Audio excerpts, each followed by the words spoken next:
गजब लागे बहुत नीक लागे हो कि रामा बिखरी है सभी लोग तालियों से सेवा करते हैं।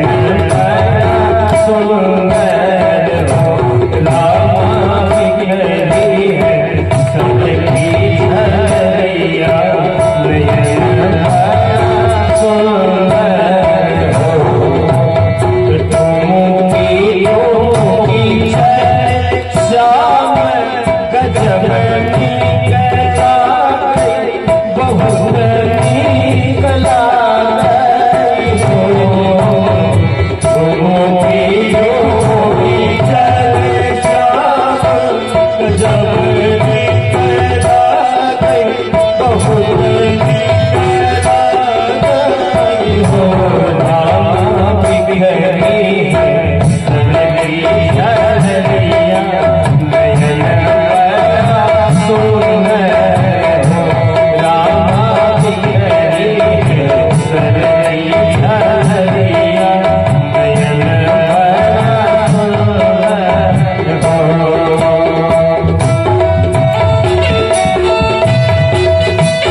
वत्सल भगवान की बोलो बाल कृष्ण लाल की।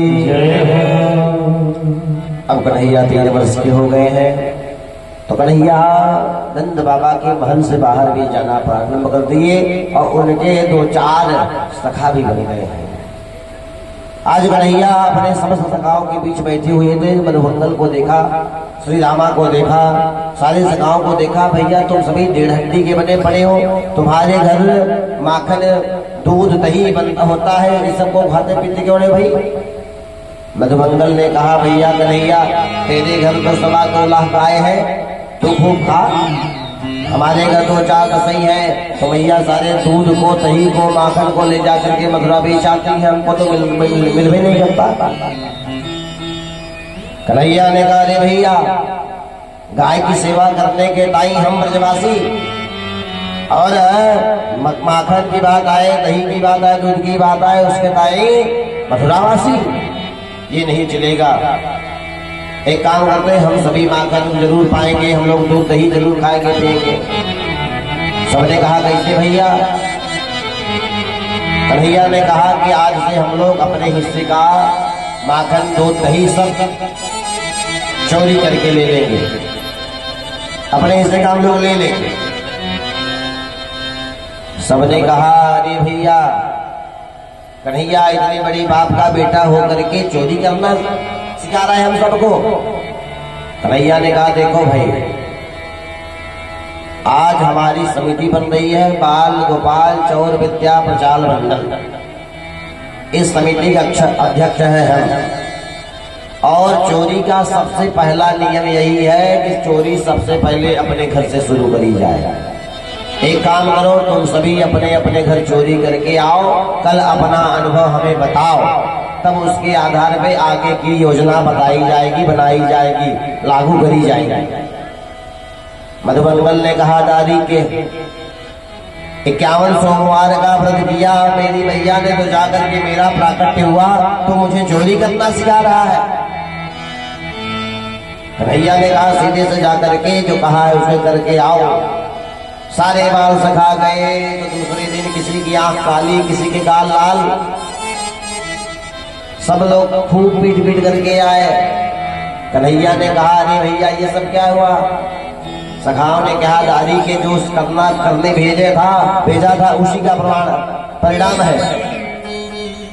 अरे चोरी करना सिखा रहा था, हम सभी पकड़े गए, सभी लोग की पिटाई गई। अरे कन्हैया ने कहा तुम सबको कुछ नहीं आता है, अब तुमको हम ही सिखाएंगे। तो भगवान समस्त ब्रज बामाओं का मनोरथ पूर्ण करने के लिए देखिए जो ब्रज की वृद्ध नारियां हैं वह सब उन सबको जब कन्हैया के दर्शन की अभिलाषा जगती है तो सब चली आती है नंद बाबा के घर और कन्हैया का दर्शन करके चली जाती है। लेकिन जो नई नई बधूटियां हैं, बहुएं हैं, उन सब के मन में बड़ी अभिलाषा है कि हम भी नंद के लाला का दर्शन करें, लेकिन अभी उनके लिए अधिकार नहीं है कि तुम भी गांव में जाकर के नंद बाबा के यहाँ जाकर दर्शन करके आओ। तो सब क्या कैसे दर्शन करें? तो वह सबसे प्रार्थना करी है गोविंद हमारे घर भी आकर के आप हमें दर्शन दो। तो उनका मनोरथ पूर्ण करने के लिए भगवान ने यह योजना बनाई। भगवान घर घर जाते हैं और माखन चुरा चुरा करके ब्रजबामाओं का मनोरथ पूर्ण करते हैं। एक बार भगवान हफ्ते भर किसी के यहाँ नहीं गए। अब सारी ब्रजबधूटियों को भगवान के दर्शन की आदत लग गई थी। क्या किया जाए? सास गई थी सोमवार का दिन, सास गई थी सब शिव जी के मंदिर में। सारी ब्रजबधूटियों ने अपने अपने माट मटके स्वयं उठा करके पटक दिए सुबह सुबह। जब सास लोग लौट करके आई, ये किसने किया? ये नंद के छोरा ने किया। वही आया था, वही सब तोड़ फोड़ करके गया। सास ने कहा कि बहू एक काम कर, तू चली जा, मेरा माथा बहुत गर्म है, मैं गई तो बात बढ़ जाएगी, तू जाओ, जा करके नंदरानी को उल्हाना दे करके आ। तो योजना तो यही बनाई थी सारी ब्रजबधूटियों ने। अब सब लोग एक हाथ का घूंघट करके चली गई नंद भवन की तरफ। अब मैया यशोदा ने देखा कि सारी ब्रज की बहुएं आ रही हमारी तरफ। आज तो हमारे यहाँ सत्यनारायण भगवान की पूजा भी नहीं है, लल्ला का जन्मोत्सव भी नहीं है, ये हमारे घर क्यों आ रही है? मैया निकल करके आई, अरे आओ आओ गोपियों, तुम कैसे आई? सबने कहा कि अरे भैया, हम तुम्हारे यहाँ किसी उत्सव में सम्मिलित होने नहीं आई हैं या सत्यनारायण पूजा में सम्मिलित होने नहीं आई हैं, हम तुम्हारे लल्ला की करतूत तुम्हें बताने आई हैं। भैया यशोदा ने कहा, लल्ला की करतूत? क्या किया मेरे लाला ने? बलूटियों ने कहा, हम कोई चुगलखोर है जो पीठ पीछे बात करेंगी, जिसके विषय में बात करना है पहले उसको बुलाइए तब बात करेंगे। अब मेन मंतव्य तो था कन्हैया का दर्शन। अब मैया यशोदा ने लल्ला को आवाज लगाई, सोई लल्ला निकल करके आंख मीचते हुए सो करके उठे थे। अब काजल लगा हुआ था, सोई आंख मीच लिया तो पूरी आंख काली हो गई। जगन्नाथ स्वामी का रूप बना करके भगवान आ गए और आकर के भोली सी सूरत बना करके मैया यशोदा की साड़ी के पल्लू को पकड़ करके खड़े हो गए। मैया ने कहा, हाँ भाई बताओ गोपियों, क्या किया मेरे लल्ला ने? तो गोपियां कहना कर प्रारंभ करती हैं, वत्सान मंजन क्वचिदा समय क्रोश संजात हासः स्तयं स्वादतया रविपयः कल्पितं स्तेययोगै मर्गान् भोक्षण विभजा जति सचिन्न दिभाण्डे भिनक्ति द्रव्यालाभं च ग्रह कुपितो यात्युपग्रोषतो।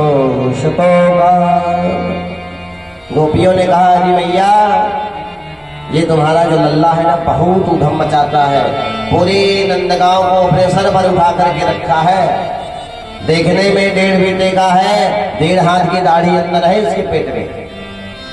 वत्सान मुंचन, मेरे बछड़ों को छोड़ करके भाग जाता है। मैया यशोदा ने कहा, गोपी तुम बहुत कृतज्ञ हो, अरे तुम्हारा काम ही तो करता है, बछड़ों को छोड़ देता है। तुम गाइया दुहने जा रही हो, तुम्हारे बछड़ों को छोड़ दिया, तुम्हारा ही ने काम किया। अरे गोपियों ने कहा, मैया बछड़े छोड़ देता है लेकिन क्वचित समय, क्वचित असमय, वत्सान मंचन क्वचित समय, बछड़ों को छोड़ तो देता है लेकिन दोहने से 2 घंटे पहले छोड़ देता है, तो बछड़े सारा दूध ही पी जाते हैं, तो हम गाय दूहेंगे क्या? दूसरी गोपी बोली, अरे भैया इतना ही नहीं, जब हम क्रोध में आकर के थोड़ा सा डांटने फरकारने लगते हैं कि लल्ला ये सब क्या कर रहा है, आंख दिखाते हैं तो ऐसे खिलखिला करके हंस जाता है, जिसकी मोहिनी मूरत को देख करके हमारा क्रोध ही ठंडा हो जाता है। क्रोध संजात हासः, जैसे हम क्रोध करते हैं ये खिलखिला करके हंस जाता है और हम क्रोध ही भूल जाते हैं। मैया यशोदा ने कहा, एक काम करो, थोड़ा सा डांट फटकार दिया करो। एक गोपी ने कहा, डांटने फटकारने के बाद छोड़ो मैया, स्थेयम स्वादतया कल्पितम स्थेय हो गए, आकर के हमारे यहाँ दूध दही सब खा पी करके चला जाता है, इतना ही नहीं करता, घर के माट मटके सब खा पी करके उठा करके पटक कर फोड़ करके तब जाता है। मैया ने कहा, एक काम किया करो, माट मटकों को थोड़ा छीके में लटका दिया करो, छीके में टांग दिया करो। अरे गोपी ने कहा, मैया वो सब भी करके हार गई है, हम लोग छीके में टांग देते हैं तो पता नहीं कहां से 20 हाथ का बांस लेकर के आता है और नीचे माट मटके में छेद करके वहीं लुटा लुटा करके स्वयं तो खाता ही खाता है। मरकान भोक्षण विभजते सचेन्न दिभाणम भिनक्ति, स्वयं तो पाता ही है मैया, मरकान भोक्षण, बंदरों को भी लुटा लुटा करके खिला देता है, स्वयं खावे, अपने सारे सखाओं को खिलावे, और जब पेट भर जाए तो पता नहीं कैसी आवाज निकालता है, सारे नंदगांव के बंदर आ जाते हैं। मरकान भोक्षण, सारे बंदर भी खूब खाते हैं, और जब सब खा करके छक के खूब खा लेते हैं तो जैसे बंदर जब खूब खा पी लेता है तो चीजों को सूंघ करके फेंक देता है, वैसे ही ये महात्मा जी सारे माखन मिश्री को जब खूब खा लेते हैं तो उसके बाद मटके को उठा करके सूंघते हैं। बंदर जब चले जाते हैं तो मटके को सूंघ कर खाते हैं। राम राम राम, ये गोपी न जाने कितने वर्षों का सड़ा सड़ाया माखन रखा है, बंदरों नहीं खा रहे इसके माखन को, उठा करके मटके को पटक देते हैं। सचिन्न भांडम भिनती, सारे माट मटके उठा करके पटक देते हैं, सारे माखन पूरा फैला देते हैं आंगन भर। मैया यशोदा ने कहा अरे गोपी, मैं कह रही हूं कि यदि ऐसे कर रहा है तो बुला करके बैठा करके थोड़ा सा खिला दिया करो। यदि तुम एक मटका भी माखन खिला दे रही हो तो हमारे यहाँ माखन की कमी है, 10 मटके ले जाओ हमारे घर से माखन के। गोपी ने कहा मैया यह भी करके देख लिया। एक दिन जा रहे थे सो हमने रोक लिया, सीना चौड़ा करके जा रहे थे, हमने कहा भैया लल्ला ने सुन आ गए, क्या बात है? हमने कहा कि अरे लल्ला इतने अच्छी घर का है, चोरी करता है, अच्छा लगता है। अरे यार भाई तू बैठ, तेरे लिए आसन जमा देते हो, और जितना खाना है तो खूब खा ले, जितना माखन खाना है तो खूब खा ले। अरे मैया मैंने तो बड़े प्रेम से कहा था, आंख निकाल निकाल करके लाल पीली आंखें करके मुझसे कहा हे गोपी भिखमंगा समझ रखा है मुझे, तो तेरा दिया हुआ मैं खाऊंगा, मेरे घर माखन की कमी है। अरे मैंने कहा इतने बड़े बाप का बेटा है तो फिर चोरी क्यों करता है? तो हमसे कह रहे हैं अरे गोपी जो सवाल चोरी में आता है वह पड़ोस के खाने में नहीं आता है, इसलिए तू मुझे खिला मत, मैं तो चोरी करके खाऊंगा। गोपियों ने कहा खूब तंग कर रहे हैं भैया। एक गोपी कहती है एक दिन हमारे यहाँ भगवान सत्यनारायण की कथा थी और मैं प्रसाद बना रही थी, मेरे घर में आगे घूमते भाई कहीं से हमसे आकर के बोले गोपी ये प्रसाद का भोग लगाओ मुझे। मैंने कहा लल्ला ने रुक जा, पंडित जी आ रहे हैं, सत्यनारायण की कथा हो जाए उसके बाद प्रसाद को भोग लगाना। अरे लाल पीले हो गए, हमसे बड़े सत्यनारायण कौन हो गए भाई, पहला भोग मुझे लगेगा। मैं नहीं मानी, मैंने प्रसाद नहीं दिया तो भगवान सत्यनारायण की चौकी पर कुत्ते के बच्चे को ला करके बिठा कर घर से कर रहे, देख ली गोपी तेरे सत्यनारायण आ गए हैं, प्रणाम कर। अब इतना ही नहीं भैया, एक गोपी बोली भैया ये सब आई है उलाहना देने के लिए, सबके यहाँ गाय है, दूध है, दही है। भैया सोना ने कहा सही बात है, लेकिन तू क्यों आई है भाई? तेरे यहाँ न गाय है, गाय नहीं है तो दूध नहीं है, दूध नहीं है दही नहीं, दही नहीं है तो मक्खन नहीं है, तो क्यों चली आई है सबके साथ? गोपी ने कहा अरे भैया एक दिन की बात तुम्हें बताऊं, दोपहर में ऐसे घूम रहे थे गलियों में सखाओं के साथ, तो मेरा दरवाजा खुला देखा भैया, सोई घुस गए हमारे घर में। पूरे घर में जाकर के ढूंढ लिया है कि कोना कहीं न तो माखन मिला, न तो मिश्री मिला, न तो दूध मिला, न तो दही मिला। अब जब कुछ नहीं मिला तो आंगन में खड़े हो गए और खड़े होकर के जो गालियां देना प्रारंभ कर दिया कि ये घर है कि मरघटा है, ये तो श्मशान के समान है, यहाँ न दूध है नहीं दही है, ऐसे घर को तो आग लगा देना चाहिए, ऐसे घर को आग लगा देना चाहिए। गोपी ने कहा खूब गाली दी, ऐसे घर को आग लगा देना चाहिए, श्मशान है, मरघटा है पूरा, न तो यहाँ गाय है, न दूध है, न दही है। एक बात बताएं आप सबको, ये भगवान ने लीलाएं करी है, लेकिन हर लीला में संदेश है।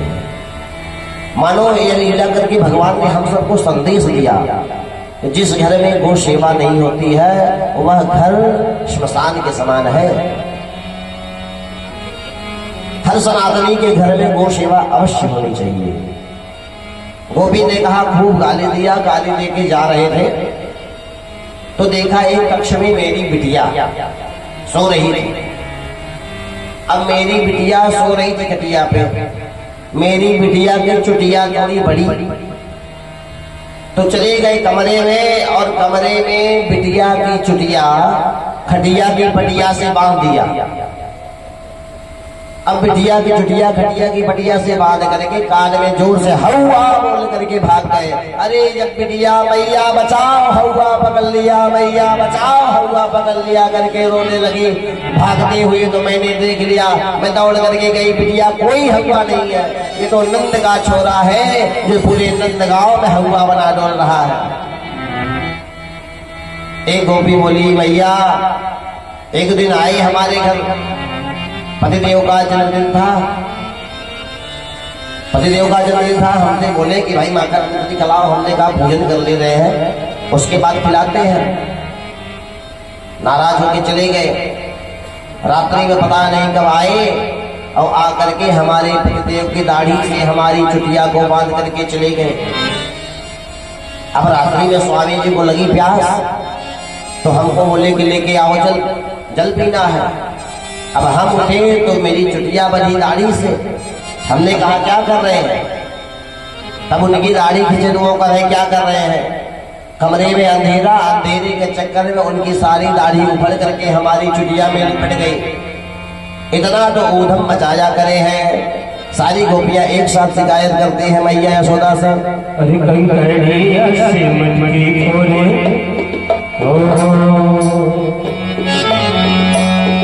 की कंकड़िया से मटकी खोले बदन गोपाल, कंकड़िया से मटकी खोले बदन गोपाल, कंकड़िया से मटकी खोले। सुनिए यशोदा मैया, सुनिए यशोदा मैया, तेरे नंद लाल कंकड़िया से मटकी खोले बदन गोपाल, कंकड़िया से मटकी खोले बदन गोपाल, कंकड़िया से मटकी खोले।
मैया ने समस्त गोपियों से कहा कि ये गोपी तुम सब यहाँ जो कह रही हो सत्य नहीं है।